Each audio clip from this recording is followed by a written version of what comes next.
Bienvenue. We're delighted to share a bit about our recently funded project entitled Consent and Substitute Consent to Participate in Research, Ethics and Legal Practices for the Meaningful Inclusion of Canadians Living with Dementia. Our interest for the project came together through a series of discussions we had over the years about inclusion, consent, and capacity. Taking a different approach for the proof of concept grant, we thought we would start with the following questions. What if people living with dementia were presumed to automatically have capacity and the right to be included in research? What would this look like? How would this be enacted in dementia research? And what laws, policies, and practices would need to change? So, we brought together a team of researchers who are up to the challenge. I would like to introduce you to our team. The team is led by Amanda Grenier from the Factor Inwantash Faculty of Social Work and Baycrest Hospital, and myself, Karen Kobayashi at the University of Victoria. We are joined by Deb O'Connor from UBC, Krista James of the Canadian Centre for Elder Law, Laura Tamblin-Watts of CanAge, and Jim Mann, a citizen advocate for people living with dementia. We will each share a few words about our project and its aims.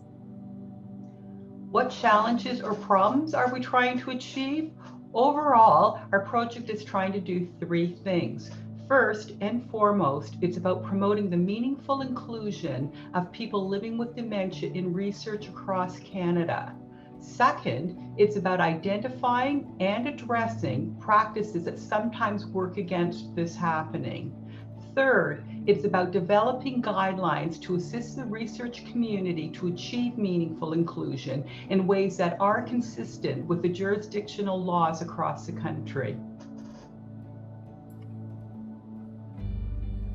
So what impact do we think this work is going to have?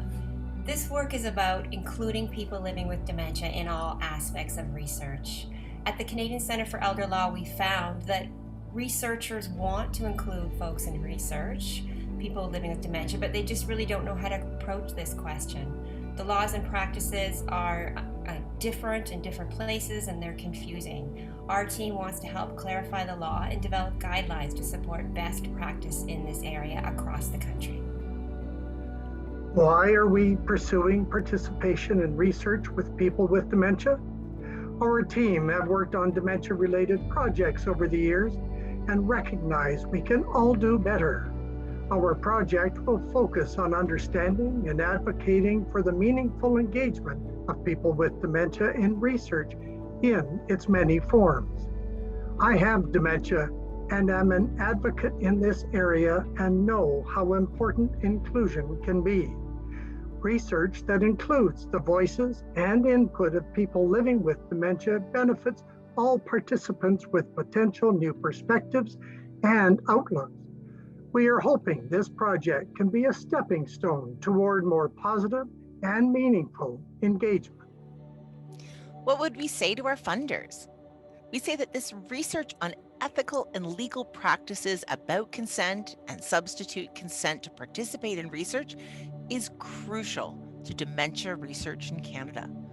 But it isn't easy research. It requires a specialized team with the knowledge to understand complex legal differences and the capability to transform this knowledge into practices which can be broadly shared across the country. The proof of concept competition of the Alzheimer's Society is a unique funding opportunity that helps us achieve these goals. We would tell the funders overall that this work really matters and that your help as funders makes real change possible. On behalf of the team, we wish to thank you for your interest in our work and to thank the Alzheimer's Society of Canada for their generous support. We hope this video has given you some information about our recent project and encourage you to reach out to us if you have questions about our research.